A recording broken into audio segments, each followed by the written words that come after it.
વૃદ્ધા સાથે ગેરવર્તનનો video viral થયો। અડાજણ વિસ્તારમાં પોલીસની ગાડીમાં આવેલી મહિલાનું અશોભનીય વર્તન સામે આવ્યું।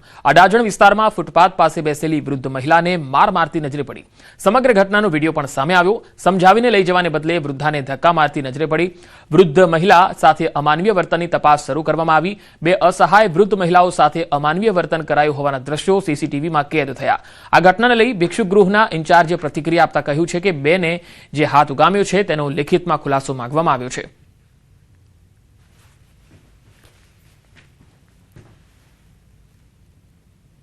આપણે રેસ્ક્યુ કરીએ છીએ ત્યારે કોઈ પણ વ્યક્તિ આસાનીથી કે સરળતાથી ગાડીમાં બેસતા નથી।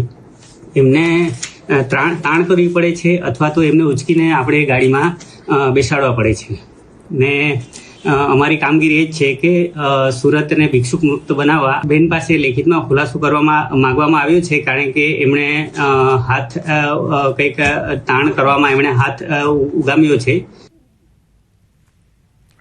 તો ભિક્ષુક વૃદ્ધાને માર મારતી મહિલા દિવ્યા સોનવણે હોવાનું સામે આવ્યું, જે ભિક્ષુક ગૃહમાં ફરજ બજાવે છે। તેમણે પોતાનો બચાવ કરતા કહ્યું કે રસ્તામાં વચ્ચે બેઠા હતા અને સમજાવવા છતાં ઊભા ન થતા ટકોર કરવી પડી।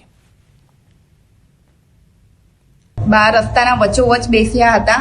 ગાડીથી કોઈ ઘટના નહીં બની જાય એના માટે લાવતા હતા। અમે 10-15 મિનિટ એમના સાથે વાત કરી પણ આવતા નહીં હતા। એમને અમને ટકોર કરવી પડી અને એ મારા માન સમાન છે।